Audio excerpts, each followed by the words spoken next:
Alright, hello mga boss, kamusta? Welcome back sa ating channel. Ngayon nga pala i-review natin itong bagong motor ni Microbike, ang MX150XR. So ito po yung latest na model ng MX150. Ang layo na po ng itsura niya dun sa old model.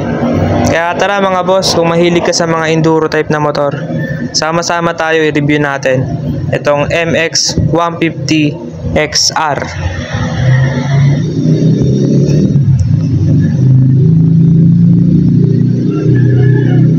So ngayon nga pala mga boss, andito nga pala tayo sa Microbike Santa Maria Catmon branch. So dito ko nakita itong MX150 na napakaangas. Sa tindigan pala mga boss, parang ang sarap na talaga niya sakyan. Pero initial review lang yung magagawa natin dito dahil hindi pa siya naka-activate. Meron din pala ditong mga ibang klaseng motor mga boss, scooter type. Tapos kung pang hanap buhay, pang tricycle, meron din silang EXT150. Kaya bumisita na kayo dito mga boss. Ito rin pala yung malaking version ni MX150, ang MX250. Napaka-solid rin na ito mga boss. Sa mga pang trail, pwede siya. At mabalik ngayon tayo dito sa MX150 na color red. Unahin na natin yung headlight na ito mga boss. Kung mapapansin nyo, para siyang 4 na mini driving light sa loob. Ganito na yung itsura ng kanyang headlight. Tapos yung signal light niya sa front, LED na rin yan mga boss. Pati yung left and right na signal light, LED.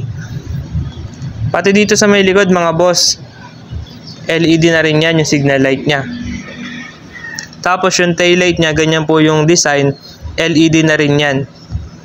Dito naman tayo mga boss sa kanyang dashboard. Naka-digital na po siya. Tapos yung susian niya, andito lang din sa gilid ng kanyang dashboard.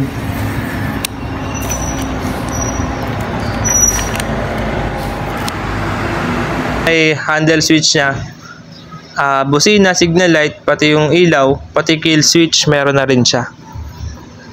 Dito naman sa right side, isa lang yung pindutan na makikita nyo, para sa push button lang. Yes, tama ka mga boss, meron din siyang push start, kaya goods na goods. Tapos naka quick throttle na rin siya, kaya napakalambot ng kanyang silinyador. Ito nga pala yung design niya mga boss, may MMC siya na kulay white. Bago nga pala, shoutout nga pala muna dito sa Spider Philippines, napakaangas at ang sarap suotin sa ulo. So mabalik tayo dito sa MX150XR mga boss. Ito pala yung kanyang upuan, color red din siya. So hindi katulad siya ng ibang enduro na hindi malapad. So eto, medyo malapad yung kanyang upuan mga boss. Tapos yung kanyang grab bar, ready na rin siya lagyan ng box. Yan. Then mapapansin nyo rin dito sa harap, naka inverted park na siya oh. Napakaangas tignan.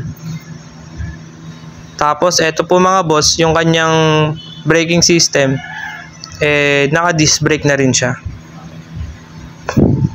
Ito, nabilib rin ako dito sa kanyang crankcase cover. Napaka-unique ng design. Tapos isa pa, ito, naka-carb na rin siya.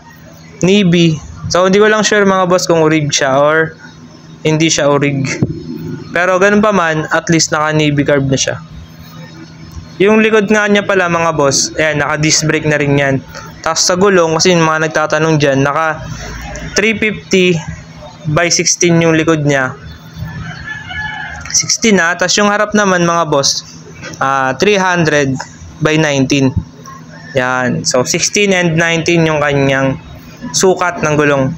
Ito nga pala yung kanyang fuel cock oh. Pag inangat nyo yan mga boss, reserve yan. So nasa 7 liters kasi yung laman na ito. Tapos nasa gitna, off. Tapos pag binaba naman, yan yung on. Yung makina pala niya mga boss, naka timing chain na rin siya. Hindi katulad ng ibang enduro, naka push red type pa. Tapos ito pala yung kanyang chain set oh. Hindi ko lang nakita yung size ng sprocket. Meron din palang lagayan dito ng mga tools at kung anong mga bagay na pwedeng kumasya dito. Tapos yung muffler niya mga boss, ayan.